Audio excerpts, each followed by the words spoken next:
Hello everyone. So finally IOCL JE का recruitment आज आ गया है। आज से फॉर्म फिल करना स्टार्ट है ना। तो आप लोग आज से फॉर्म फिल कर सकते हैं। थोड़ा नोटिफिकेशन हम लोग देख लेते हैं। Recruitment of junior engineer slash officers grade E0 in IOCL through computer based test. तो इसका कंप्यूटर बेस्ड टेस्ट होगा, उसके बाद फिर GD और फिर इंटरव्यू है। यहाँ पे इसमें जो ब्रांचेज इस बार एलिजिबल है, जिस ब्रांच के लिए फॉर्म आएगा इस बार, ये है केमिकल, मैकेनिकल, इलेक्ट्रिकल और इंस्ट्रूमेंटेशन। ठीक है, यही चारों ब्रांच एलिजिबल है। 4 ब्रांच के लिए रिक्रूटमेंट आएगा इस बार। फॉर्म फिल होना स्टार्ट हो गया है। पे स्केल जो है 30,000 से 1,20,000। ये 30,000 ये बेसिक पे रहता है, और फिर उसके बाद DA HRA जो मिलता है वो अलग से। क्वालिफिकेशन देख सकते हैं, 3 year diploma with not less than 65% for general EWS and OBC and 55% marks for SC ST PWD। तो मार्क्स इसमें थोड़ा ज़्यादा है, 65% है जनरल OBC EWS के लिए और 55% for SC ST PW candidate. ऐसा नॉर्मल 60% कभी कभी रहता है बहुत सारे एग्जाम में। तो ठीक है, यहाँ पर डिप्लोमा मतलब कंपलसरी है। सो जिनके पास सिर्फ BTech का डिग्री है वो लोग फॉर्म फिल नहीं कर सकते हैं। केमिकल, पहला जो ब्रांच है वो केमिकल है। केमिकल ब्रांच में क्या है कि इसमें 5 ब्रांच इन्होंने मेंशन कर रखा है। Eligible discipline as mention on diploma certificate: chemical engineering, chemical technology fertiliser, petrochemical technology, refinery and petrochemical engineering. ये केमिकल में सब एलिजिबल है, 5-6 ब्रांच।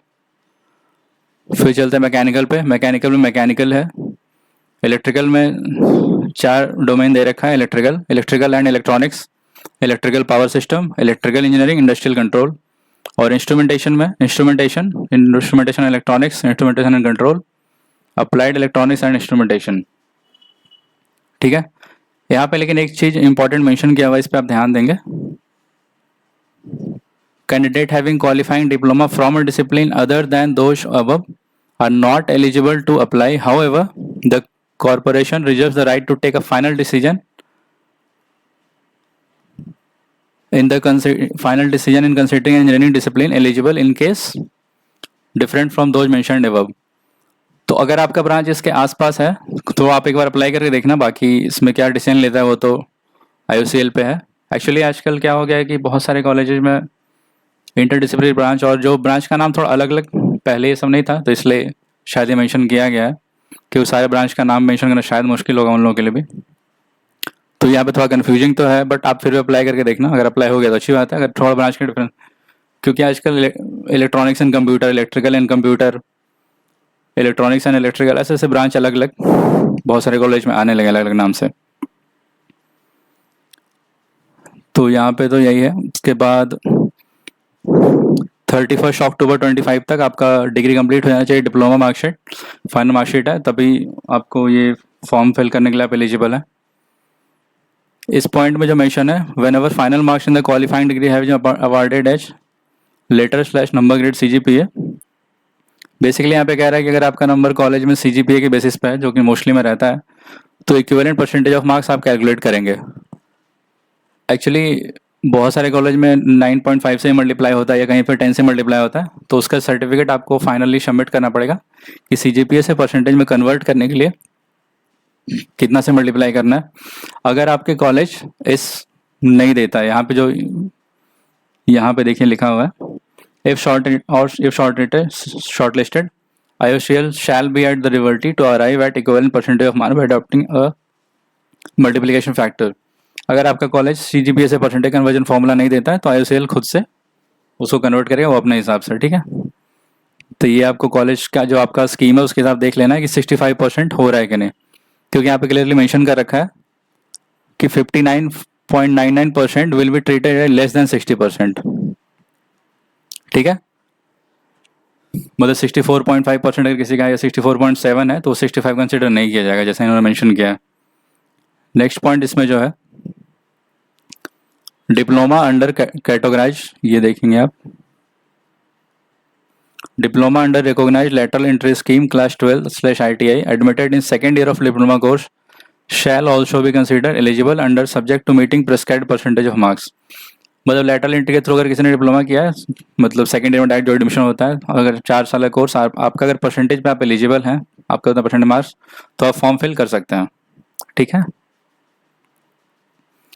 इसके बाद अब यहाँ पर आप एज लिमिट, जो नॉन पीडब्ल्यू कैंडिडेट है जनरल और ईडब्ल्यूएस का 1 जुलाई 1999 से पहले होना चाहिए, मतलब उसके बाद डेट ऑफ बर्थ होना चाहिए। ओबीसी का 1 जुलाई 1996 और SC/ST का 1 जुलाई 1994। सिमिलर यहाँ पे पीडब्ल्यूडी का आप देख लेना यहाँ पे, ठीक है। फॉर्म फिल का जो स्टार्ट डेट है वो आज से ही है। Start date of online application 12 सितंबर और एंड डेट है 28 सितंबर, ठीक है। तो आज से आप फॉर्म फिल करना शुरू कर सकते हैं। एडमिट कार्ड 16 तारीख को आएगा, 16 अक्टूबर, और एग्जाम का डेट भी दे दिया गया है 31 अक्टूबर, ठीक है। तो टाइम अब कम है तो जल्दी से तैयारी शुरू करना पड़ेगा। इससे सारा डेट यहाँ मेंशन किया हुआ है और प्रोबेबली इस डेट में सब कुछ हो जाएगा। फिर इसमें रिजर्वेशन का है तो SC/ST, OBC, NCL, वो मतलब GD और इंटरव्यू के टाइम में आपका सर्टिफिकेट वैलिड होना चाहिए, ये यहाँ पे मेंशन किया हुआ है। फिर जो लोग डिजेबिलिटी कैटेगरी, बेंचमार्क डिसेबिलिटी है, वो अपना आप देख लेंगे आप किस कैटेगरी में एलिजिबल है। सिलेक्शन प्रोसेस जो है वो पहले CBT एग्जाम है, फिर ग्रुप डिस्कशन और एंड ग्रुप टास्क, फिर पर्सनल इंटरव्यू। तीनों प्रोसेस है, पहले CBT और फिर पर्सनल इंटरव्यू, फिर GD, फिर पर्सनल इंटरव्यू। CBT का जो पैटर्न है यहाँ पे आप देख सकते हैं, टोटल 100 मार्क्स का है। टोटल 100 ऑब्जेक्टिव क्वेश्चन है। डोमेन नॉलेज 50, मतलब जो अपना ब्रांच का होगा, इलेक्ट्रिकल, मैकेनिकल, इंस्ट्रूमेंटेशन और केमिकल यहाँ पे है, तो ये हो गया। क्वांटिटेटिव एप्टीट्यूड 20, लॉजिकल रीजनिंग का 15 क्वेश्चन और इंग्लिश लैंग्वेज का 15 क्वेश्चन। टोटल 100 क्वेश्चन हुआ। सारा क्वेश्चन 1 नंबर का है और 0.25 नेगेटिव, मतलब 1/4 नेगेटिव रहेगा, ठीक है। PWD कैंडिडेट के लिए टाइम जो है वो 20 मिनट एक्स्ट्रा है। तो मैंने यहाँ पे आप देख सकते हैं क्वेश्चन जो है पैटर्न 100 क्वेश्चन है। टाइम कितना है? टाइम शायद 150 मिनट रहता है, बाकी आगे देखते हैं। ये सारे एग्जाम सिटी है, ऑलमोस्ट सारे स्टेट में एग्जाम सिटी है अवेलेबल, ठीक है। शॉर्ट लिस्टिंग प्रोसेस जो है आप यहाँ पे देखिए 100% है। 100 मार्क्स का यहाँ पे क्वेश्चन रहेगा, उसमें 85% वो आगे बताता है। कंप्यूटर बेस्ड टेस्ट का जो मार्क्स आएगा ना वो 85% है, उसका वेटेज। अगर किसी का सपोज CBT में बहुत ज़्यादा मार्क्स है और वो फिर GD या फिर PI में कम मार्क्स है, तो ऐसे नहीं होगा, मतलब वो तीनों के बेसिस पे ही मेरिट लिस्ट बनेगा।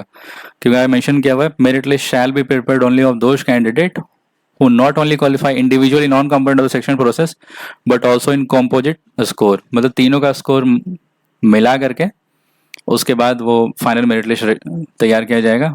CBT का वेटेज 85% है, GD का 5% और पर्सनल इंटरव्यू का 10%, ठीक है।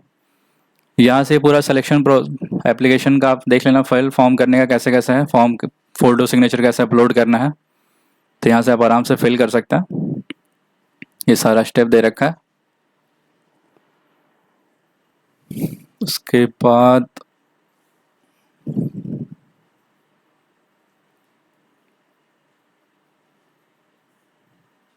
इसका जो पोस्टिंग है सारा refinery division, marketing division, pipeline division और बिजनेस डेवलपमेंट। इसमें बेसिकली ये सिंपल पहले से ही मेंशन रहता है कि मतलब जहाँ पे भी जॉब का लोकेशन आपको दिया जाएगा तो आप उसके लिए कंफर्टेबल होने चाहिए, राइट।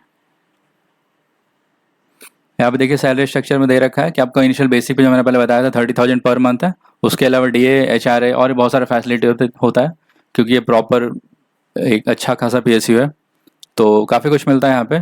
और ग्रॉस वैल्यू जो इन्फॉर्मेशन दे रखा है अप्रॉक्स 10.6 लाख पर एनम, तो काफ़ी बढ़िया सैलरी है एक JE के हिसाब से। 3 साल का इसमें बॉन्ड पीरियड है। अगर आप जॉब लगने के बाद 3 साल बॉन्ड पीरियड है। अगर उससे पहले लीव करते हैं तो बॉन्ड अमाउंट 2 लाख रुपए है जनरल के लिए और EWS OBC के लिए ना 35,000। हालांकि ये लिखा रहता है but most of the cases में अगर आपका जॉब किसी हायर लेवल पे लगता है तो ये फिर मोस्ट ऑफ द केसेस में माफ़ हो जाता है, बाकी वो डिपेंड करता है वहाँ पे उस टाइम अथॉरिटी कौन है। तो ठीक है, इस रिक्रूटमेंट इतना ही था। इसका जो एग्ज़ाम का कहाँ गया सिलेबस, टाइम इसमें तो मेंशन नहीं कर रखा है। टाइम इसमें शायद 150 होगा, प्रोबेबली ये 150 मिनट टाइम है इसमें 100 क्वेश्चन के लिए, ठीक है। तो वो देखता है और ठीक है। तो इस रिक्रूटमेंट तो इतना ही है और इसका सब जल्दी से तैयारी स्टार्ट कर सकता है। टोटल टेक्निकल का वेटेज अच्छा है और रीजनिंग एप्टीट्यूड भी बनने लायक रहता है। तो सब कुछ ठीक है इसमें?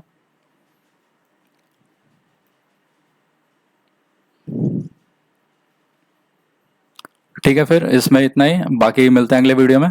इससे कोई रिलेटेड आपको कोई डाउट हुआ तो आप कमेंट में पूछना। तो ठीक है, थैंक यू।